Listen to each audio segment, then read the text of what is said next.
I am not for sale. This is too much for a tip. That's the third time this week, and I'm not taking it. I slid the 5 crisp $100 bills back across the counter, watching his perfectly styled hair catch the afternoon light streaming through the coffee shop windows. Kang Siwon, 28-year-old CEO of Kang Industries, stood there in his tailored suit that probably cost more than my rent, looking at me like I'd just spoken a foreign language. "It's just a tip," he said, that slight accent making his words sound softer than they should. "For excellent service." Excellent service is a $3 latte made correctly. That's a down payment on a car. I pushed the money closer to him.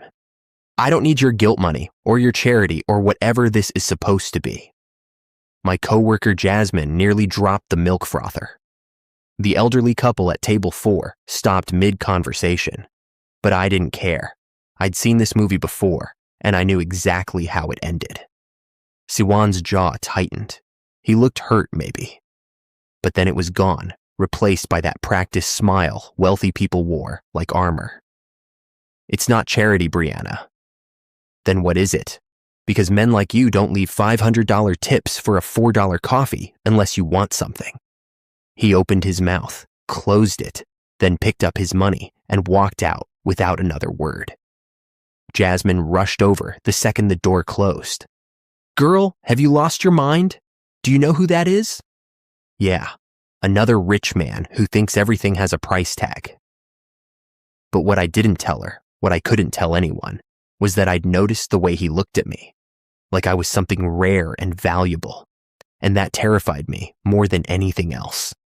Because I'd seen what happens when girls who look like me, with thick curly hair and dreams too big for our bank accounts, fall for men who live in penthouses. I'd watched my mama wait by the phone every Christmas, every birthday, every promise that never came true, for a man who had a whole other family across town.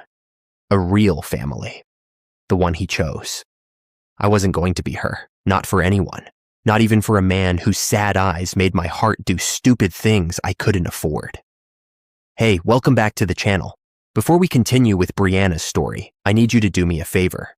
Hit that subscribe button and smash the like icon, because this story is going to take you on an emotional ride about pride, love, and learning.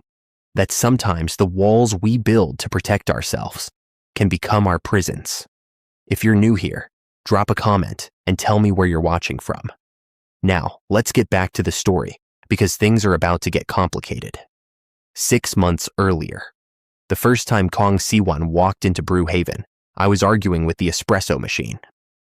"Come on, don't do this to me. Not today." Problems? I looked up and forgot whatever I was about to say. He stood there in the doorway, backlit by September sunshine, looking like he'd stepped out of a magazine spread. Dark, hair swept back, sharp features, and a suit that screamed money in a quiet, confident way. "Nothing I can't handle," I said, finally getting the machine to cooperate. "What can I get you?" He studied the menu board like it held the secrets of the universe. "What do you recommend?" "Depends. Are you a take risks kind of person or play it safe?" A smile tugged at his lips. "I'd like to think I take risks." "Then the honey lavender latte. It's weird, but it works. I'll trust you." As I made his drink, I felt his eyes on me. Not in a creepy way, but intense, like he was trying to figure out a puzzle. "I'm Siwon," he said when I handed him the cup. "Brianna, enjoy your weird coffee." He laughed, and something in my chest did a little flip. No, absolutely not, I told myself. We're not doing this. He took a sip, his eyes widening. "This is incredible." "Told you to trust me." He pulled out his wallet, and I saw the flash of a black card before he handed me a 50 for a $6 drink. "Keep the change." "The change is $44. "I know." I counted out $44 and put it in his hand. "I don't take tips that are bigger than the actual order. But thanks." Confusion crossed his face, quickly replaced by intrigue. He pocketed the money, nodded once, and left. Jasmine materialized beside me. Did you just turn down a $44 tip? Yep. Why? Because nothing's free, Jazz, especially not for men who carry black cards and wear watches that cost more than my car. But he came back the next day, and the day after that, always ordering the honey lavender latte, trying to leave massive tips, and always looking at me like I was the most interesting thing in his world.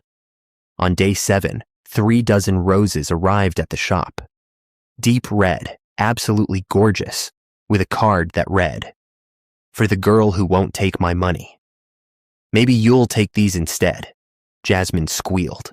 The morning customers cooed. I stared at them like they were evidence of a crime. "What are you going to do?" Jasmine asked. I walked around the counter and started handing them out. 1 to the elderly woman who came in every morning for her decaf. 2 to the young mom with twins in a stroller. 3 to the college student who always looked stressed. "Brianna, what are you doing?" Jasmine hissed. "Spreading joy. Isn't that what flowers are for?" By the time Siwan walked in 20 minutes later, there wasn't a single rose left. His face went through several emotions: confusion, realization, and something that might have been admiration. "You gave them away." "They were too pretty to keep to myself." I started his latte without asking. "Besides, I'm allergic." "Are you really?" "No, but you don't know that." He leaned against the counter, and I caught a whiff of his cologne. Subtle and expensive. "Why won't you let me do something nice for you?" I stopped mid-pour and met his eyes. Really looked at him. There was genuine confusion there, like he honestly didn't understand. "You want to know why?" I set down the milk pitcher. When I was 7, my mama used to dress me up every Christmas Eve. We'd sit by the window, and she'd tell me that my father was coming, that this year would be different, that he promised. Siwan's expression softened. He never came, not once. But you know what he did send? Expensive gifts.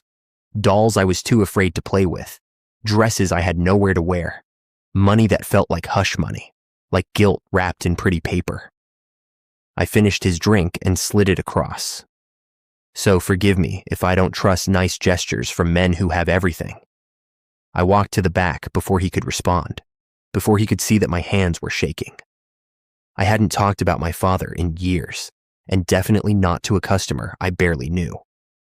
When I came back out, Siwan was gone, but he'd left his untouched latte on the counter with a napkin underneath, written in neat handwriting. "I'm sorry that happened to you, but I'm not him." 2 weeks later, Siwan walked in with a folder. The morning rush had just ended, and I was wiping down tables when he approached. "I have a proposition for you." "Not interested." "You haven't heard it yet." "Don't need to. The answer's no." He smiled like I'd said something amusing. "Brianna, just listen. I know you're taking online classes for art school. I know your car barely runs. I know you work doubles most weeks." Cold ran down my spine. "You've been checking up on me." "I pay attention. There's a difference." He opened the folder. "I want to pay for your education, full tuition, whatever school you want. And I'll get you a reliable car, nothing flashy, just something safe." The coffee shop went quiet. Everyone was listening now. "In exchange for what?" My voice came out harder than I intended. "Nothing, no strings. I just want to help." "Help?" I laughed, but there was no humor in it. "You want to help. Here's how you can help. You can stop treating me like a project. Stop acting like I'm some charity case you can fix with your daddy's money. Stop thinking that every problem can be solved by throwing cash at it." His face flushed. "That's not what I'm doing." "Then what are you doing, Siwan? Why are you here every single day?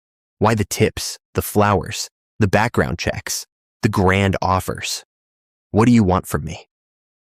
The question hung in the air between us. The other customers weren't even pretending not to listen anymore. I want to know you, he said quietly. I want to take you to dinner.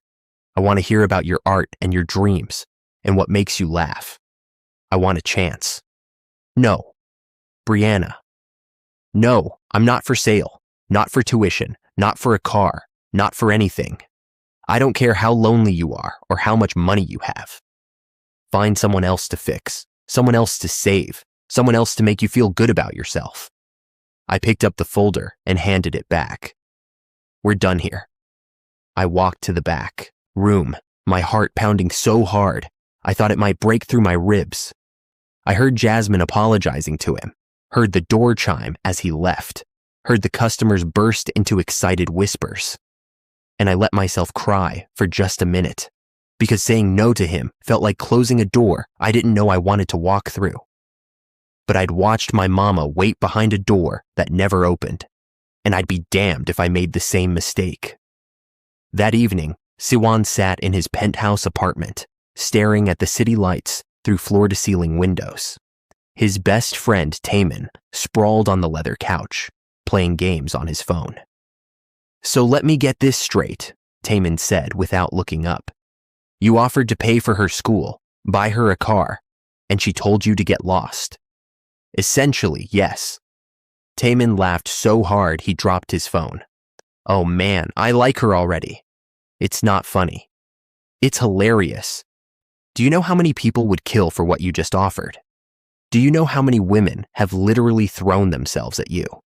And this one girl, this coffee shop worker, looks at you and says, "No thanks?" Siwan rubbed his face. Every woman I've ever met wanted something. My name, my money, my connections. She wants nothing from me. I don't understand it. Maybe that's exactly why you're obsessed. I'm not obsessed. Dude, you've gone to the same coffee shop every day for 3 weeks. You memorized her schedule. You had someone look into her background. I tore up that report without reading it. After you paid for it. Taman sat up. Look, I'm going to tell you something, and I need you to really hear me. This girl, Brianna, she's not playing hard to get. She's not trying to make you chase her. She genuinely doesn't want what you're offering. And that terrifies you, because you've never had to actually earn someone's affection before. Siwan wanted to argue, but he couldn't. Taman was right. Everything in his life had been transactional. Business deals, arranged introductions, women who saw dollar signs before they saw him. But Brianna looked at him like he was just a man. An annoying, persistent man. But just a man nonetheless. So what do? You stop trying to buy her and start trying to know her. Real talk, real effort, real vulnerability. Can you do that? Siwan looked out at the city again. He'd built a company, closed billion-dollar deals, commanded boardrooms full of men twice his age.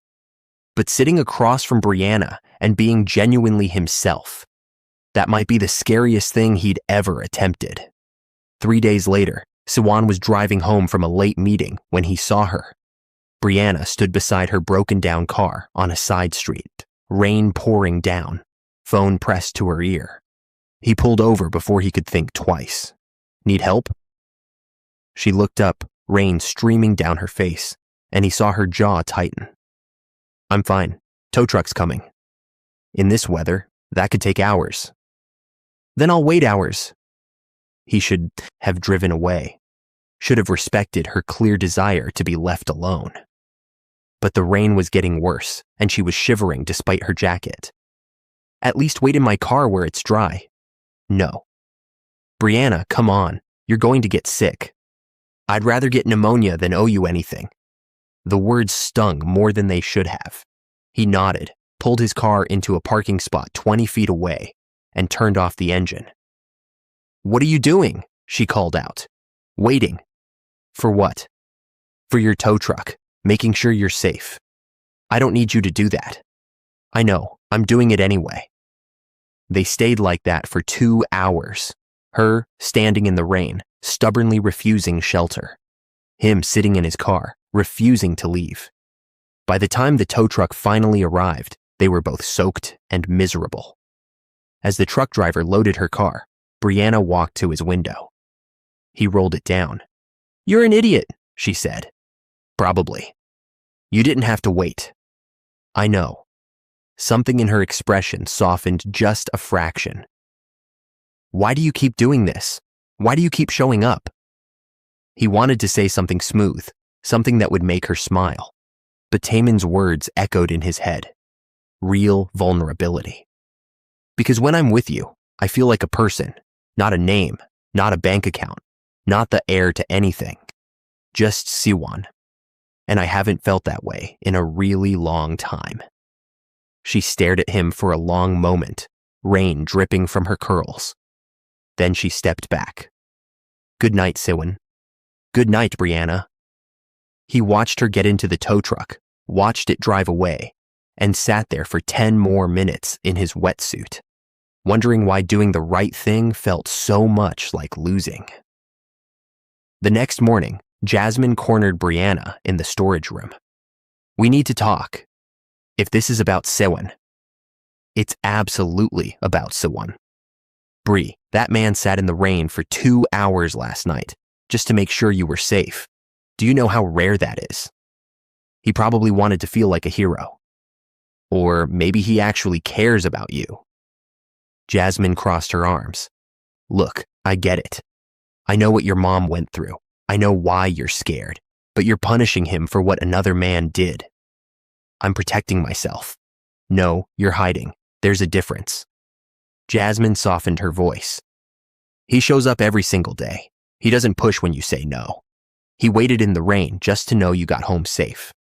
When does consistency matter? When does someone get credit for proving they're different?" Brianna felt tears prick her eyes. "What if I let him in and he leaves? What if I'm just a phase, an interesting challenge, and once he figures me out, he moves on to the next thing? What if he doesn't? What if you're so busy protecting yourself from getting hurt that you miss out on something real? I don't know how to do this, Jazz. I don't know how to trust someone like him." "Then start small. Have a conversation that isn't about coffee orders. Let him see the real you, not just the walls you've built." A week passed with no sign of Siwon. Brianna told herself she was relieved, but she kept looking at the door during his usual times. On the 8th day, when she'd convinced herself he'd given up, he walked in wearing jeans and a plain white t-shirt. "You look different," she said before she could stop herself. "No suit. Took the bus. Just a guy getting coffee." He smiled, and it looked almost nervous. "Though I'd still like the honey lavender latte if you're offering." She made his drink, hyper-aware of his eyes on her. When she handed it to him, their fingers brushed, and she felt that stupid flutter again. "Can I ask you something?" he said. "And you can tell me to mind my business if you want." "Okay. What kind of art do you do?" It wasn't what she expected. Mostly paintings, abstract stuff, some portraits. "What inspires you?" And just like that, they were talking.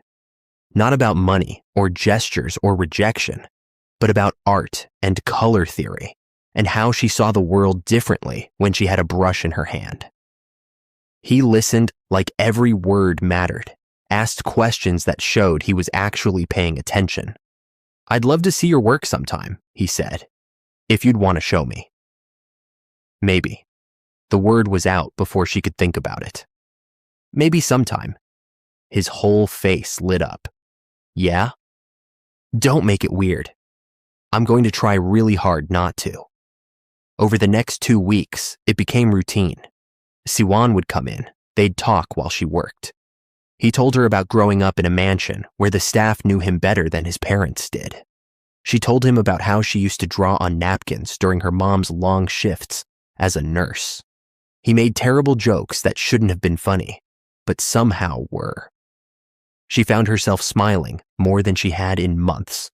Jasmine watched it all with knowing eyes and didn't say a word. "There's a community art gallery showing next Friday," Siwon said casually one afternoon. "Local artists, free admission. I thought maybe you'd want to go, with me, if you're free." Brianna's heart did that annoying thing again. It was perfect, actually. Not a fancy museum or expensive restaurant. Just art and conversation. I don't know, Siwan. It's not a date if you don't want it to be. Just two people who like art, looking at art. She was about to say yes. The word was right there on her tongue. Then she noticed his watch. It had been hidden under his sleeve, but when he reached for his coffee, it caught the light. Expensive, elegant, a reminder of exactly who he was. All the walls slammed back into place. No, I can't. The hope in his eyes died. Brianna. You're a good guy, Siwan. I believe that. But we're from different worlds. You live in penthouses and wear watches that cost more than I make in a year. I'm working doubles to afford community college classes. This, she gestured between them. Whatever this is, it doesn't work in real life. It could if you'd let it. That's easy for you to say. You don't have anything to lose. You think I have nothing to lose? His voice rose slightly, frustration breaking through. You think it doesn't hurt every time you look at me like I'm the enemy? You think I don't go home wondering what I have to do to prove I'm not going to hurt you? You can't prove that. Nobody can. He stood there for a moment, jaw working, emotions warring across his face. Then he nodded once and left without his coffee. Brianna watched him go and told herself she'd done the right thing. So why did it feel like she'd just made a terrible mistake? 2 nights later, Siwan showed up 10 minutes before closing. The shop was empty, except for Brianna wiping down tables.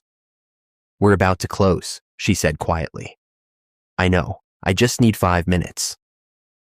He sat at the counter, and she could see dark circles under his eyes. I can't sleep, haven't really slept in days, actually. And I keep playing our conversations over in my head, trying to figure out where I went wrong. Siwan, let me finish, please. He took a breath. You're right, we're from different worlds. I grew up with everything except the things that actually matter. My father was always at the office. My mother was always at charity events. I had nannies and tutors and drivers, but I didn't have parents. I had a trust fund, but not trust. I had everything money could buy and nothing it couldn't. Brianna stopped wiping and listened. When I was 12, I had a birthday party. My father hired entertainers, rented out a whole venue, invited 100 people, but he didn't come. He was closing a deal in Singapore. My mother came for 30 minutes, took photos for the society pages, and left. I sat there surrounded by kids from school who only came for the goodie bags, and I've never felt more alone. His voice cracked slightly. I'm 28 years old, and I run a company with thousands of employees, and I still feel like that 12-year-old kid sometimes, like I'm surrounded by people who see everything except me. Tears welled in Brianna's eyes. Then I walked into this coffee shop, and you looked at me like I was annoying.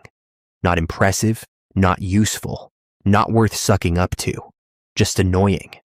And somehow, that was the most real interaction I'd had in years. He met her eyes. I'm not trying to buy you, or save you, or make you a project. I just want someone to see me the way I see you, as a person, just a person trying to figure things out. Brianna's hands were shaking. Every instinct told her to run, to protect herself, to say no again. But Jasmine's words echoed. When does someone get credit for proving they're different? I'm scared, she admitted. I'm terrified that I'll let you in and you'll realize I'm not worth all this effort, that I'm just a girl who makes coffee and can't afford the life you're used to. And I'm terrified you'll never let me in, that I'll spend the rest of my life wondering what if. They sat in silence for a moment, the weight of their words settling between them. I can't promise I won't hurt you, Siwan said finally. I'm human, I'll mess up, but I can promise I'll never lie to you. I'll never make you wait for promises I don't intend to keep. And I'll never make you feel like you're not enough exactly as you are. Brianna wiped her eyes. I need time. I need to think. Take all the time you need. I'll be here. He stood to leave, and she watched him walk to the door. Just before he reached it, she called out, "Siwan?" He turned. "Thank you for telling me that. About your birthday. About everything." He smiled sadly. "Thank you for listening." 3 weeks later, everything changed. Brianna was scrolling through her phone during her break when Jasmine burst into the back room, tablet in hand. "You need to see this." It was a news article. Kang Siwon refuses arranged marriage alliance, causes family scandal. Brianna's stomach dropped as she read. Siwon's father had arranged for him to date Park Yuna, daughter of a major business partner. A marriage would have merged two of the biggest companies in the country. At a formal company dinner, in front of both families and dozens of executives, Siwon had publicly declined. "I appreciate the consideration," the article quoted him saying, "but I can't pursue this arrangement. I'm in love with someone else." The article continued with speculation about the mystery woman, the family fallout, and the potential business implications. "Oh no," Brianna whispered. "Oh yes," Jasmine said. "Girl, he just blew up his whole life for you." "I didn't ask him to do that." "Maybe not, but he did it anyway." Within hours, reporters were camped outside the coffee shop. Brianna's face appeared on gossip sites with headlines like "Mystery Woman Steals CEO's Heart" and "Who is Brianna Matthews?" She felt suffocated, exposed, exactly like she'd feared. This was why she'd said no. This circus, this invasion, this proof that their worlds could never really merge. Brianna called in sick the next day, hiding in her small apartment, while her phone blew up with messages from numbers she didn't recognize. Journalists, bloggers, even a few TV producers wanting her story. On the third day, she'd had enough. She got dressed, pulled her thick curls into a bun, and marched straight to Kang Industries headquarters. The lobby was all marble and glass and intimidating. The receptionist looked her up and down with barely concealed disdain. "I need to see Kang Siwon." "Do you have an appointment?" "No, but he'll want to see me. Tell him Brianna's here." 5 minutes later, she was in an elevator heading to the top floor. A secretary led her through a maze of offices to a conference room, where Siwon sat with a dozen people in suits, presentations on screens, papers everywhere. He looked up, and his eyes went wide. "Brianna." She didn't wait for permission. She walked right into that room, and every eye turned to her. "Can we have a moment?" Siwon said to his team. "But sir, the merger." "Now, please." The room cleared in seconds. When the door closed, Brianna let everything out. "What were you thinking? Do you have any idea what you've done? There are reporters outside my apartment. My picture is on gossip websites. Strangers are calling my phone asking if I'm the mystery woman who destroyed a business deal. I'm sorry, I didn't mean for... This is exactly why I said no. You people turn everything into a circus. You can't just live normal lives. Everything has to be a headline, a merger, a deal, a scandal." Tears of frustration streamed down her face. "I wanted a simple life, Siwon. I wanted to make my art and work my job and not have cameras in my face. You can't give me that. Your world doesn't allow for that." He stood there, taking it all, not defending himself. "I can't do this. I can't be the mystery woman. I can't be your rebellion against your father, or your proof that you're different from your family. I can't be part of this world." She backed toward the door. "Stay away from me, please. Just let me go back to being nobody." She left before he could respond, practically running through the office, ignoring the stares from employees who'd definitely seen her picture online. She made it to the elevator, to the lobby, to the street before she finally let herself break down. But what she didn't see was Siwon standing at his office window, 20 floors up, watching her disappear into the crowd, his own face wet with tears. He hadn't cried since he was 12 years old. For 2 weeks, Siwan honored her request. He didn't go to the coffee shop. He didn't call or text. He threw himself into work, barely eating, barely sleeping, trying to convince himself he'd done everything he could. His father called him into his office, disappointment radiating from every pore. "You embarrassed this family." I was honest. "You were selfish. You put your personal feelings above the company, above your responsibilities, above everything we've built." "Maybe that's because I'm tired of being a piece on your chessboard." Siwan's voice was steady despite the anger coursing through him. "I'm 28 years old, and I've spent my entire life doing what you wanted. The right schools, the right major, the right job, the right friends. When do I get to make my own choices? When your choices don't cost us millions in lost opportunities." The park deal would have gone through with or without the marriage arrangement. You know that. Yuna knows that. This was never about business. It was about control. His father's jaw tightened. That girl from the coffee shop, is she worth all this? Siwan thought about Brianna's laugh when he told terrible jokes, the way her eyes lit up when she talked about art, how she saw him, really saw him, past all the money and status. "Yes," he said simply. "She is. Then you're a fool." "Maybe, but at least I'm a fool who knows what matters." He left his father's office feeling lighter and heavier at the same time. He'd finally stood up for what he wanted, but what he wanted didn't want him back. Taemin found him that night in his penthouse, staring at nothing. "You look terrible." "Thanks. I mean it. When's the last time you ate something that wasn't delivered by an assistant?" Siwan didn't answer. "She really got to you, huh?" "I hurt her. I did exactly what she was afraid I'd do. I brought chaos into her life, exposed her to scrutiny she never wanted, proved that our worlds don't mix. So what are you going to do about it?" "What can I do? She asked me to leave her alone, so I am." Taemin shook his head. "You know what your problem is. You're still thinking about this like a business deal. You messed up, so you retreat. Cut your losses. Move on.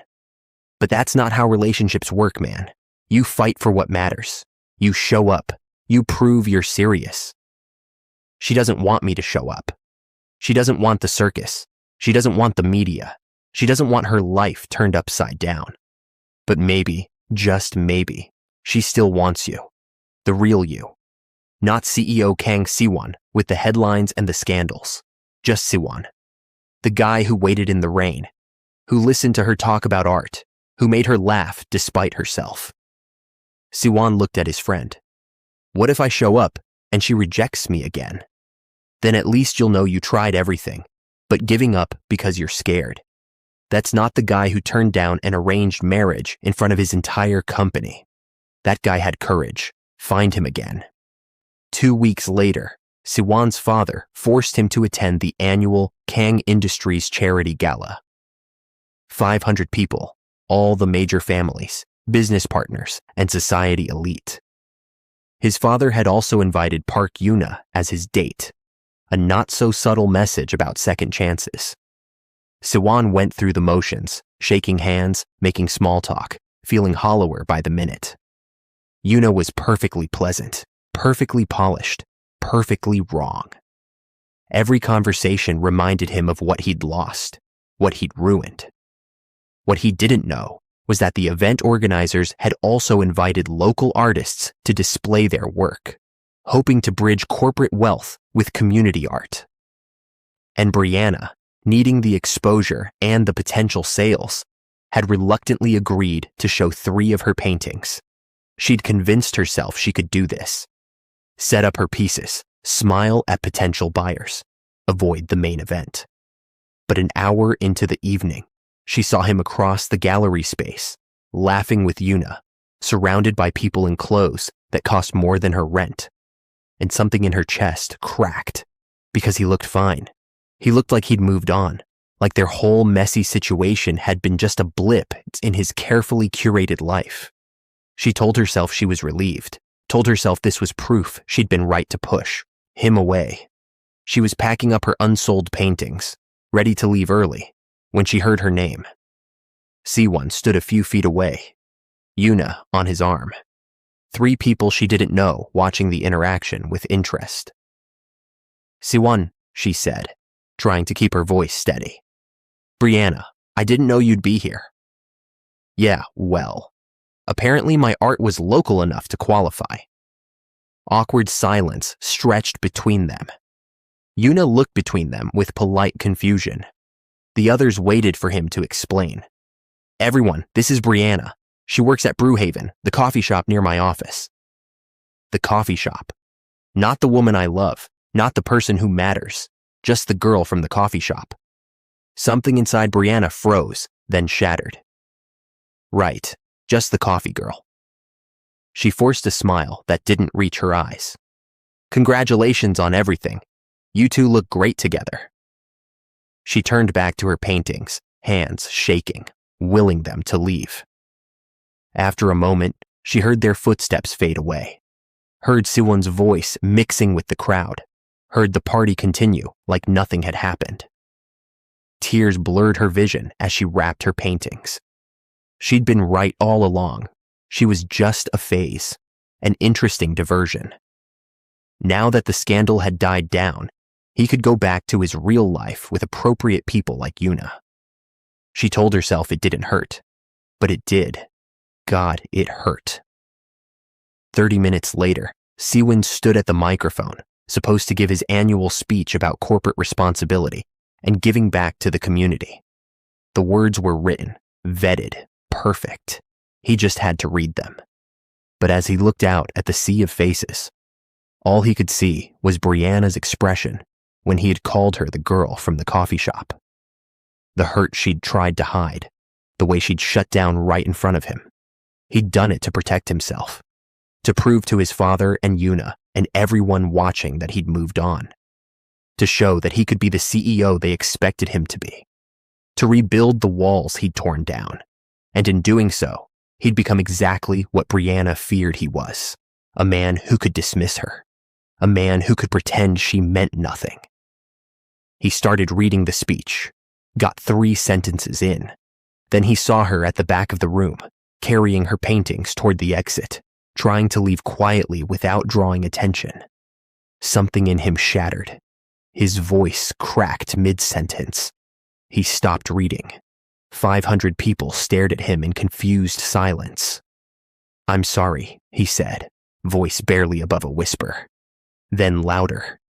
I'm sorry, I can't do this. I can't stand here and talk about responsibility and integrity when I just did the most irresponsible, cowardly thing I've ever done. His father stood up from his table, face darkening. Yuna looked mortified. Taemin, somewhere in the crowd, was grinning. 30 minutes ago, the woman I love was standing in this room, and I called her the girl from the coffee shop. Like she was nobody. Like she didn't matter. Like these past months haven't been the most real thing in my entire life. Tears started streaming down his face, and he didn't bother to wipe them away. I did it because I was scared, because it's easier to pretend I don't care than to admit how much I hurt her, how badly I messed up. Brianna had frozen at the exit, her paintings clutched to her chest. Brianna taught me that not everything can be bought, that showing up matters, that consistency matters, that being real matters more than being perfect. His voice broke completely. And then I brought chaos into her life. I exposed her to scrutiny she never wanted. I proved every fear she had about my world was right. And when she asked me to leave her alone, I did, because I thought that's what loving someone meant, giving them what they ask for. He wiped his face with his sleeve, not caring about the 500 people watching him fall apart. But I was wrong. Love isn't just respecting boundaries. It's fighting for what matters. It's showing up even when it's hard. It's being vulnerable, even when it's terrifying. He looked directly at Brianna now. You were right about everything. My world is a circus. It's complicated and messy, and full of people who think everything has a price. But I don't care about any of that. I care about you, and I'm done pretending I don't. The room was dead silent. His father had his head in his hands. Yuna had slipped away from the table. Every phone in the room was probably recording. I know I don't deserve another chance. I know I've proven I'm exactly what you were afraid I was. But I love you, Brianna Matthews. I love your art and your strength and the way you see through all my bullshit. I love that you make me want to be better. I love that you don't need me, but God, I need you. He was openly sobbing now, and he didn't care. So I'm here, in front of everyone, making a complete fool of myself, because you're worth it. You're worth all of it. He stepped away from the microphone, walked off the stage, and kept walking straight through the crowd toward the exit. People parted like water. He didn't stop until he was outside the venue, sitting on the curb in his $1,000 suit, face in his hands, everything he'd been holding in for weeks pouring out. He didn't hear her approach, didn't know she was there until she sat down beside him on that curb, her paintings set carefully aside. They sat in silence for a full minute, just breathing, just being. "You really know how to make an exit," she finally said. He laughed through his tears. "I learned from the best. You stormed my board meeting, remember?" That was different. I was angry. So was I, at myself, at my father, at the whole world for making everything so complicated. Another stretch of silence. A valet gave them a weird look and hurried past. "You called me the girl from the coffee shop," Brianna said quietly. "I know. I was trying to protect myself, trying to prove I could fit into this world without you. But I can't, Bri. I don't want to. You cried in front of everyone." "Yeah. Your makeup's all messed up." "I'm not wearing makeup." "I know. Your face is just a mess." But she was almost smiling. "That was the ugliest cry I've ever seen. Jasmine told you about that." "What?" "Nothing." He turned to really look at her. "I'm sorry. For tonight. For the media circus. For all of it. You deserved better." "Yeah, I did. I don't know how to make this work. Our worlds really are different. But I want to try, if you'll let me." Brianna studied his face. The tears, the vulnerability, the complete lack of the polished CEO persona. This was just Saiwan, broken and honest and terrified. "I saw you with Yuna tonight," she admitted, "before you called me the coffee girl. And I thought, there he is with someone from his world, someone who fits, someone who knows which fork to use and what to wear, and how to navigate all of this." She gestured at the venue. "And I thought maybe you were better off. I was miserable. I know, I could see it. But I'd convinced myself you'd be happier once you forgot about me." "That's not possible." She felt tears threatening. "When you cried up there, when you fell apart in front of everyone, that's when I really saw you. Not CEO Kang Siwon, just Siwon. Scared and real and willing to risk everything. I meant every word." "I know." She took a shaky breath. "I'm still scared. Your world still terrifies me. But watching you walk away tonight, I realized I'm more scared of not trying than I am of getting hurt." Hope bloomed across his face. "Yeah? Yeah, but we're doing this my way. No grand gestures, no media, no trying to buy me things to prove you care. Just us, figuring it out, one day at a time. Anything, whatever you want. And if it doesn't work, then at least we'll know we tried. But Bri?" He took her hand carefully, like she might disappear. "I think it's going to work." She looked at their intertwined fingers. His, always so carefully maintained. Hers, usually stained with paint. Different worlds, different lives, but somehow fitting together. "Want to get out of here?" she asked. "There's a 24-hour diner 3 blocks away. Best pancakes in the city. Not the after party." "Definitely not the after party." They stood up, and Sawan grabbed her paintings. "I never got to see these up close. They're just abstract stuff. emotions in color. They're incredible, just like you. Okay, that was cheesy. I know, I'm going to be cheesy sometimes. Fair warning. They started walking, leaving the gala behind, leaving the spectacle and the scandal and the expectations. Just two people heading to a diner, starting over. Your father's going to kill you, Brianna said. Probably. Was it worth it? Siwan looked at her, this woman who'd rejected him over and over until he'd learned to be worthy of a yes, and smiled. Absolutely. The Red Star Diner was everything the charity gala wasn't. Cracked vinyl booths, fluorescent lights, a waitress named Dolores who called everyone Han and didn't care who you were. Siwan had never been anywhere like it. This is perfect, he said, meaning it. They ordered coffee and pancakes and talked, really talked, not about money or status or fear, but about real things. Brianna told him about the painting she was working on, how she was trying to capture the feeling of hope and terror existing in the same moment. He told her about a project at work he actually cared about, funding programs for underprivileged kids, interested in business. That's amazing, she said. Why didn't you tell me about that before? I don't know. I guess I thought you'd think I was showing off or trying to impress you. Siwan, doing good work isn't showing off. It's just being a decent human. I'm still learning how to do that. Be a regular person, I mean. You're doing okay so far. She stole a bite of his pancakes. Though your table manners are terrible. He stole a bite of hers in retaliation. Learning from the best.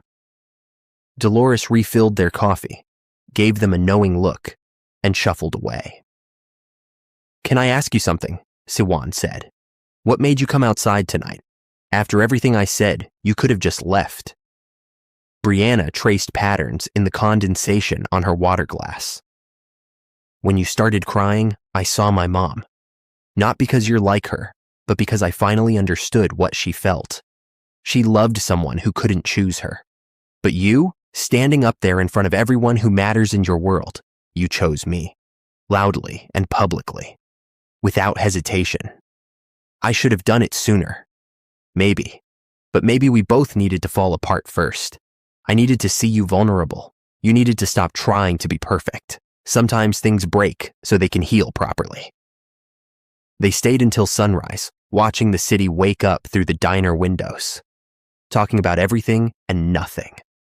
When they finally stepped outside, Brianna shivered in the early morning air. Siwan offered his jacket. Isn't that like a classic romantic gesture? She teased, but took it anyway. I'm going to do a lot of classic romantic gestures.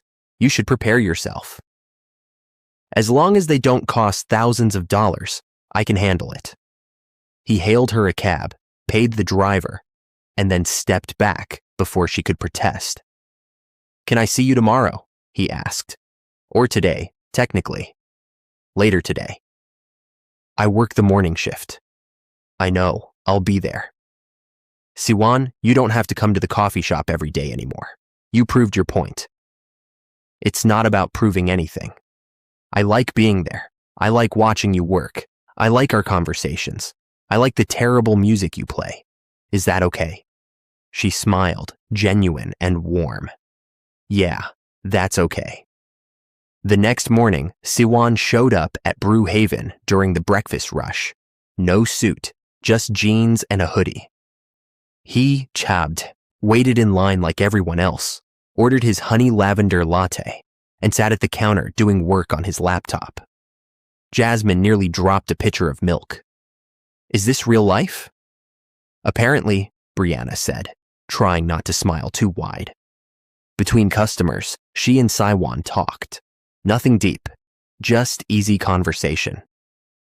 He made her laugh with a story about his assistant's confusion when he'd asked for restaurant recommendations under $20.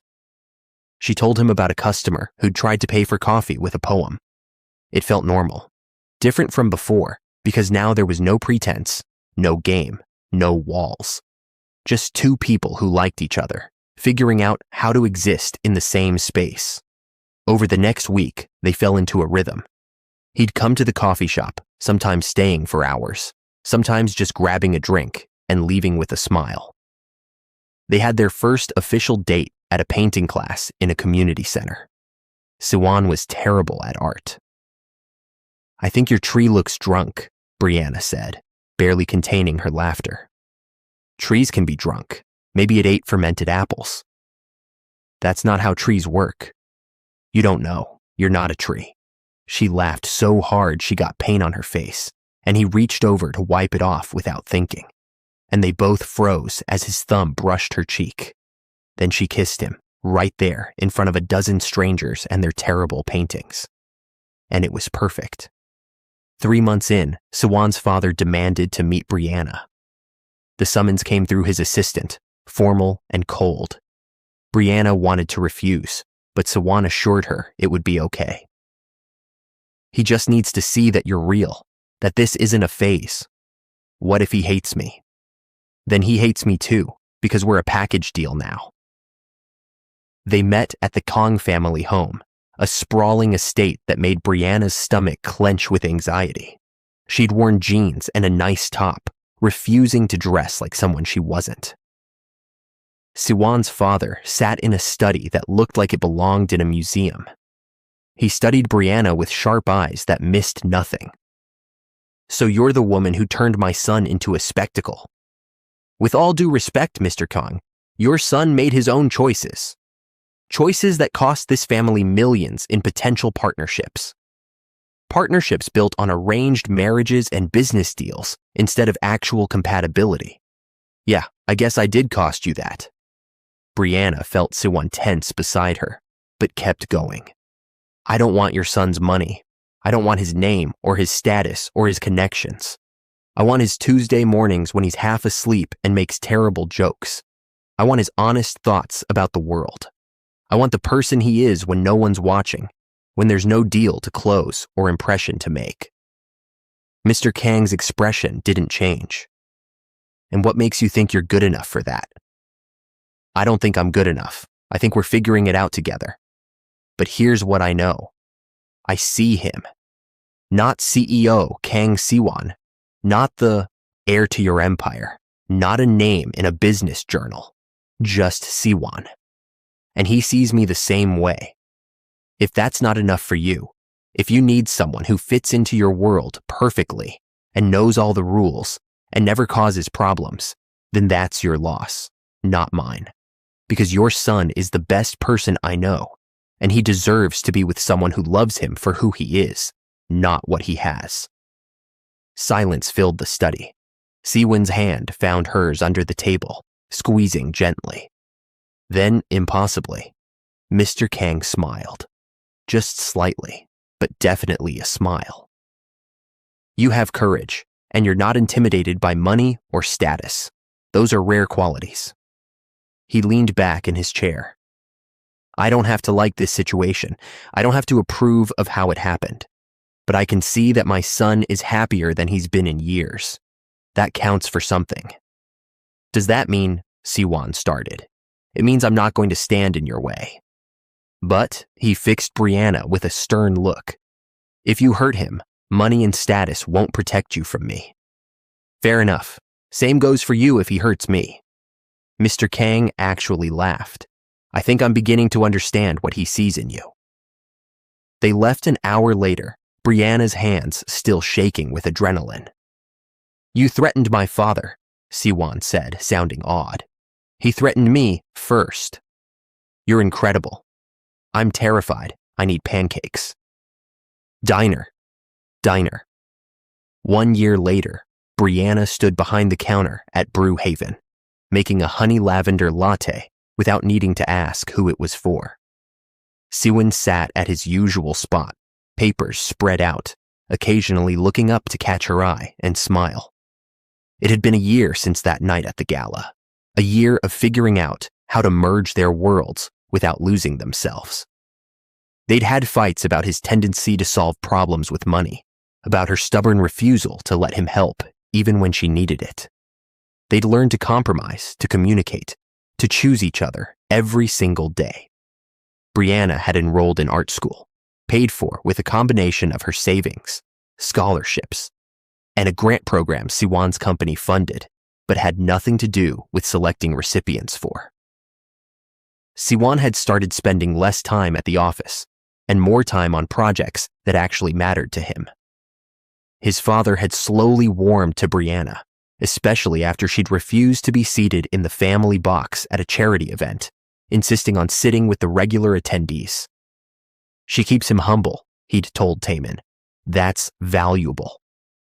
Now, a year later, everything felt both completely different and exactly the same. Jasmine still worked beside her, though she'd been right about everything. Siwon still came in every day, still ordered the same drink, still looked at her like she was the best part of his day. She brought his latte over, and he pulled her into the seat beside him. "Remember when you used to write Simon on my cups?" he asked. "You were annoying. I was persistent. Same thing." He laughed and pulled something from his pocket. A napkin, old and worn, preserved in a plastic sleeve. She recognized it immediately, the one he'd left under his coffee the day she'd told him about her father. "I've kept this for over a year," he said, as a reminder that sometimes the right people come into your life in the most unexpected ways. And sometimes you have to fall apart completely before you can become who you're supposed to be. That's very philosophical for a Tuesday morning. I have a question for you. He set the napkin down and took both her hands. What made you finally say yes? That night at the diner, after everything, what changed your mind? She'd known this question was coming eventually, had thought about the answer countless times. You cried, she said simply. Not to manipulate me or get sympathy or prove a point. You cried because you couldn't hold it together anymore. You chose vulnerability over pride. You chose real over perfect. And that's when I really saw you for the first time. Not the CEO, not the rich boy trying to win me over. Just Siwon. Broken and honest and brave enough to fall apart in front of everyone. Best ugly cry of my life, he joked, but his eyes were serious. Real love showed up when you stopped trying to buy it, she continued. When you stopped trying to impress me and started just being yourself. When you waited in the rain, not because you thought it would win you points, but because you genuinely cared if I was safe. When you chose me over your father's approval, over business deals, over everything that was supposed to matter in your world. You matter more than all of it. I know that now, and you know what? You were worth the risk. We were worth the risk. Jasmine cleared her throat loudly from across the shop. Are you two going to make me cry during the breakfast rush? Because I have mascara on. They laughed, and Siwon stood to leave, work calling. But at the door, he turned back. Hey, Brianna. Yeah? Thanks for giving me a chance. Thanks for seeing me. Thanks for being worth seeing. He left, and she watched him go. This man who'd walked into her coffee shop over a year ago and changed everything. This man who'd learned that love couldn't be bought, but had to be earned, day by day, choice by choice, moment by moment. Her phone buzzed. A text from him. Dinner tonight? That terrible noodle place you love? She smiled and typed back. It's a date. Your treat? Always, but only because the noodles are $8 and you'd get mad if I tried to take you somewhere expensive. You're learning. I have a good teacher. Brianna pocketed her phone and went back to making coffee, humming along to the terrible music. Her thick curls pulled back in a messy bun, paint stains still on her fingers from last night's work session. Just a girl making coffee, loving a boy who'd learned to be real, building a life that was theirs and no one else's. And that was more than enough. That was everything. So what do you think? Sometimes the person we push away the most is exactly who we need. Sometimes we have to watch someone completely fall apart to see their true heart. Brianna almost let fear and past wounds rob her of real love. And Sawan had to learn that vulnerability, not wealth, opens hearts. If this story touched you, hit that like button and subscribe for more emotional stories that remind us what really matters in life. Drop a comment below and tell me, have you ever rejected someone because you were scared, only to realize later they were worth the risk? Or maybe you've been the one crying in public, heart on your sleeve, hoping for just one chance. I read every single comment, and your stories inspire the content I create. Until next time, remember that real love can't be bought, only built, one honest moment at a time. I'll see you in the next story.